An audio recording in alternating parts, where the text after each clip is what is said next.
परम पुरुष गुरुदेव जी, जय गुरुदेवय नाम। अलख यगम्य की पार में, स्वामी तुम्हें प्रणाम। कोटि कोटि करूं वंदना, अरब खरब प्रणाम। चरण कमल बिसरू नहीं, जय गुरुदेवय नाम। परम पूज्य स्वामी जी महाराज, आप सभी प्रेमी सत्संगी भाई बहनों, गुरु महाराज जी के चरणों में कोटि कोटि प्रणाम। आप सभी प्रेमियों, बाबा जी ने एक कहानी सुनाई। इस कहानी के माध्यम से बाबा जी ने सभी को समझाने की कोशिश की कि यदि आप सही बोलोगे, सत्य बोलोगे, तो मालिक आपकी मदद करेगा। एक चोर था जो सत्य बोलने के कारण मंत्री बन गया। वह कैसे बना, बाबा जी समझा रहे कि बच्चा, एक महात्मा जी थे और महात्मा जी के पास बहुत सारे लोग आकर बैठते थे, उनके वचन को सुनते थे, सत्संग को सुनते थे। लोगों का आने जाने का सिलसिला महात्मा जी के पास बराबर लगा रहता। तो एक बार एक चोर चोरी करके कहीं से आ रहा था, तो सोचा कि आज महात्मा जी के पास हम रुक जाते हैं। वह महात्मा जी के पास रुक गया। महात्मा जी जब उस सत्संग शुरू किए, गांव के लोग, अगल बगल के लोग जब आने लगे और इकट्ठा हो गए, तो महात्मा जी ने सत्संग शुरू किया। और जब सत्संग शुरू किया तो चोर भी सत्संग सुनने लगा। तो ऐसे चोर एक दिन, 2 दिन, 3 दिन, 4 दिन, ऐसे कुछ दिन तक लगातार वो सत्संग सुनता रहा। और जब वो सत्संग सुनते सुनते उसके अंदर ज्ञान आया, तो वो महात्मा जी से कहा कि महात्मा जी, अब आप हमको एक रास्ता बता दीजिए भगवान के भजन का, और हम भगवान का भजन करेंगे। महात्मा जी ने कहा, ठीक है, हम तो रास्ता तुम्हें बता देंगे, लेकिन तुम मुझे अपना परिचय दो। इतना दिन तक तुम आए, हमने तुम्हारा कोई परिचय नहीं पूछा, लेकिन अब तुम अपना परिचय दो। तो कहा महात्मा जी से कि महात्मा जी, हम एक चोर हैं, हमारा पेशा है चोरी करना, रात को लोगों के घर में जाकर चोरी करना, यही हमारा पेशा है, यही हमारा धंधा है। तो महात्मा जी ने कहा कि पहला बात तो यह है कि तुम्हें इस चोरी को छोड़ना पड़ेगा, इस धंधा को छोड़ना पड़ेगा। और दूसरी बात यह है कि तुम्हें कोई ऐसा धंधा करना है जो ईमानदारी से तुम धंधा चला सके। और अपने खान पान को, यदि खराब तुम्हारा खान पान होगा तो उसको सुधार लेना।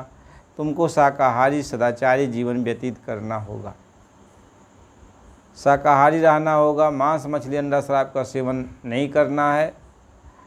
और जो तुम धंधा करते हो चोरी का, यह चोरी का धंधा तुम्हें छोड़ना पड़ेगा, और कोई जो है अपना और कोई दूसरा धंधा कर लो। यदि ऐसा करते हो तो हम तुम्हें जो है रास्ता बता देंगे भगवान के भजन का। तो उसने कहा कि बाबा जी, मुझे आपकी सब बात स्वीकार है, लेकिन जो चोरी वाली बात है, हम यह चोरी छोड़ नहीं सकते, चोरी छोड़ नहीं सकते, यही मेरा एक धंधा है, मैं अपने जीवन में और कोई धंधा सीखा नहीं, तो हम चोरी को छोड़ नहीं सकते, और आप हमें रास्ता बता दीजिए। तो महात्मा जी ने कहा, मेरी एक बात मानोगे? यदि मेरी एक बात मानो तो हम तुम्हें रास्ता बता देंगे। कहें वो कौन सी बात है? कहें बात मेरी यह है कि तुम चोरी तो करना लेकिन झूठ मत बोलना।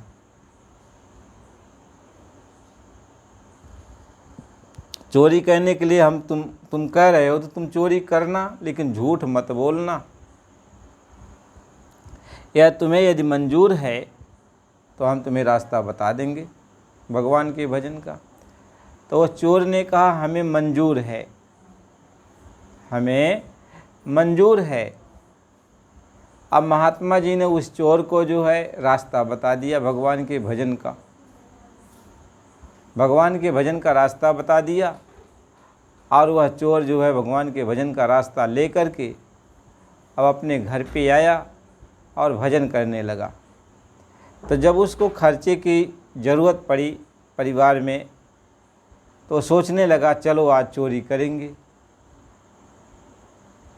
तो वह चोरी करने के लिए अपने घर से निकला और शहर की तरफ जा रहा था। तो जो उस शहर का राजा था उसके दिल दिमाग में ये आया कि चलो आज अपने प्रजा का हालचाल लिया जाए।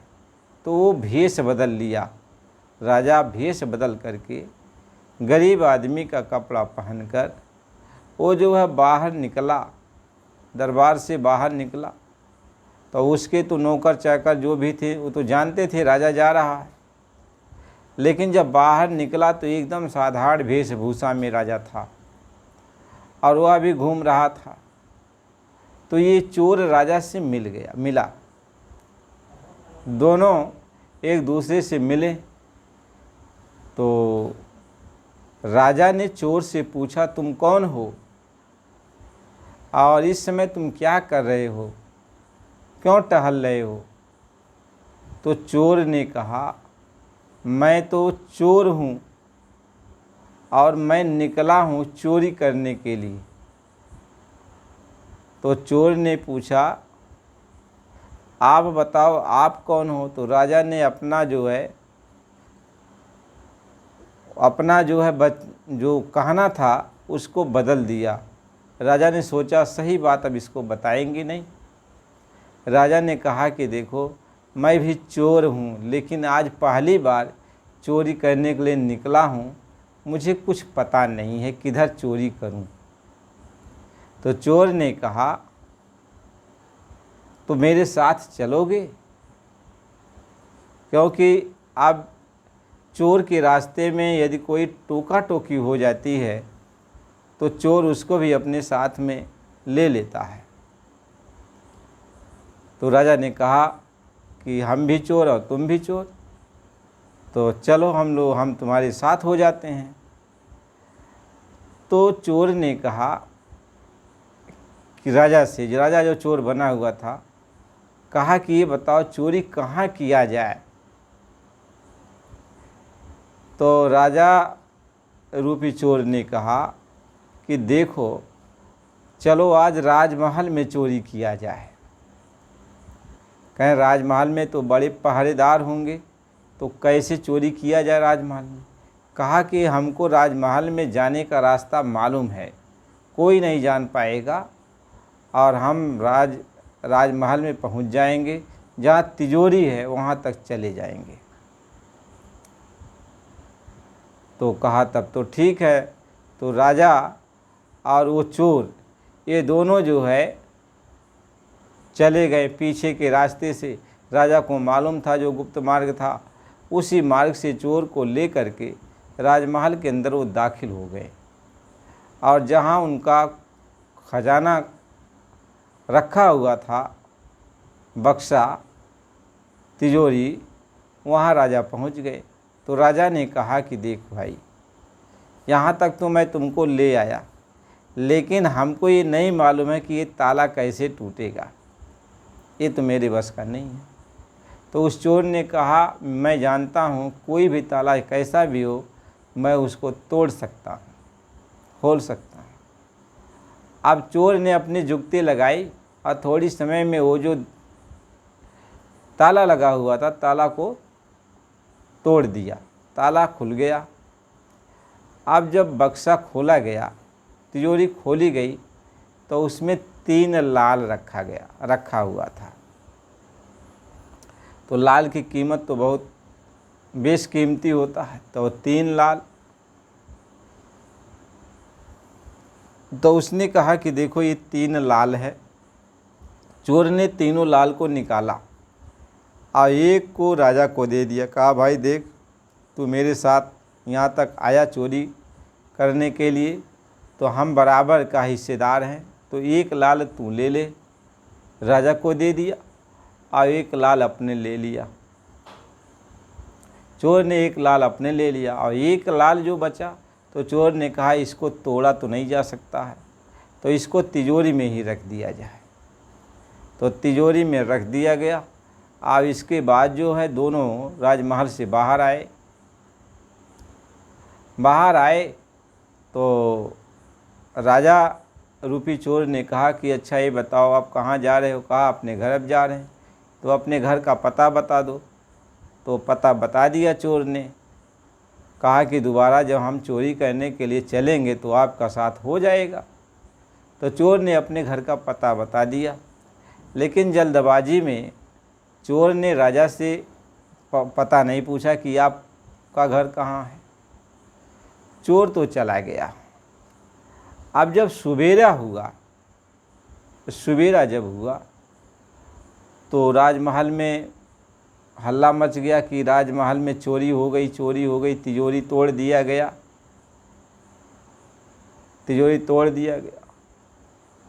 तो मंत्री जाके देखता है तिजोरी का ताला टूटा हुआ है। बक्सा खोला तो उसमें 1 लाल पड़ा हुआ था।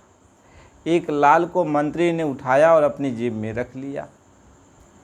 मंत्री ने सोचा जब चोरी हो गई है तो कौन जानेगा। हल्ला मच गया कि चोरी हो गई राजमहल में। अब दरबार जब लगा तो राजा ने कहा कि अच्छा अपने सैनिकों से कि पूरे शहर में छान मारो, चोर का पता लगाओ।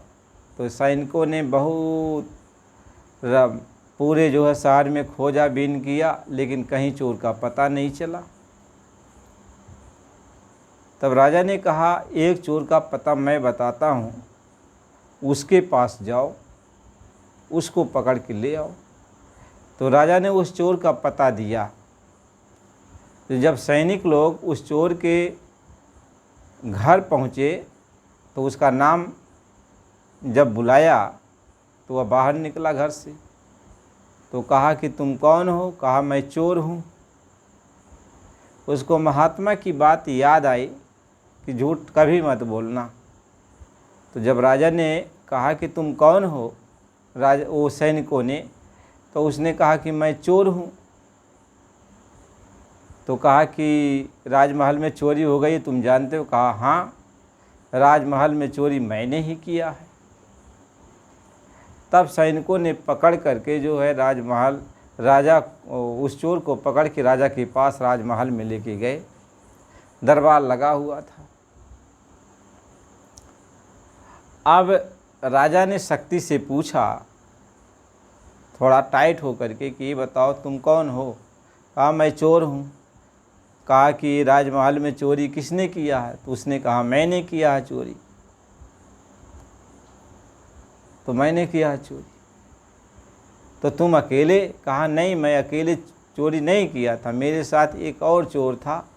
वह मैं चोरी करने निकला तो वह रास्ते में हमको मिल गया, तो दोनों मिलकर हमने चोरी किया। लेकिन उसका पता हम नहीं जानते, क्योंकि हमने उसका पता नहीं पूछ पाया। वह तो मेरा पता पूछा, लेकिन मैं उसका पता नहीं पूछ पाया।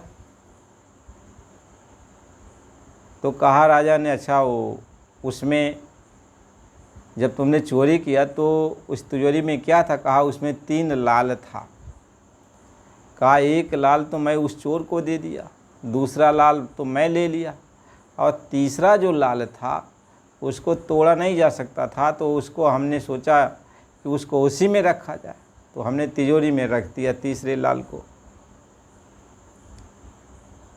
तो राजा ने कहा कि अच्छा वो लाल हमको दो। तो जेब से निकाल करके राजा को वह लाल थमा दिया। अब इसके बाद मंत्री से पूछताछ होने लगी कि अरे मंत्री, अच्छा ये बताओ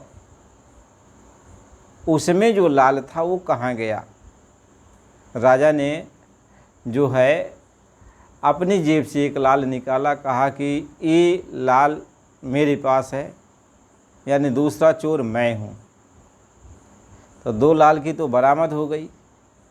तो राजा ने और सबसे पूछा कि बताओ भाई, जब उसमें एक लाल और था तो वो कहाँ चला गया। सबसे पूछा पेछी होने लगी। तो सब लोग कसम खा रहे हैं कि हम नहीं जानते महाराज। तो मंत्री जी से राजा ने कहा कि मंत्री, तुम पहले गए थे जब ये हल्ला हुआ कि हाँ चोरी हो गई, तो तुम्हें जो है पहले गए थे तिजोरी के पास, तो ये बताओ वो लाल कहाँ है। मंत्री जब आए बाएँ कहने लगे तो राजा ने शक्ति पेश किया। तो मंत्री ने वह लाल निकाल के दिया। अब तीनों लाल की बरामद हो गई। अब तीनों लाल फिर उस तिजोरी में रख दिया गया। राजा विचार करने लगा, कहा कि यह जो चोर है चोरी तो किया, लेकिन यह दरबार में जो भी बात मैं पूछ रहा हूँ ये सत्य बोल रहा है। इसको ये नहीं गम है कि इसको कौन सी सज़ा मिल सकती है, कौन सी सज़ा मिल सकती है, इसको इसका कोई गम नहीं, ये सत्य बोला।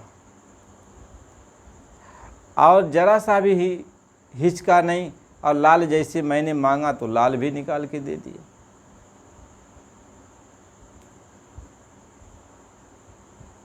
तो राजा विचार करने लगा।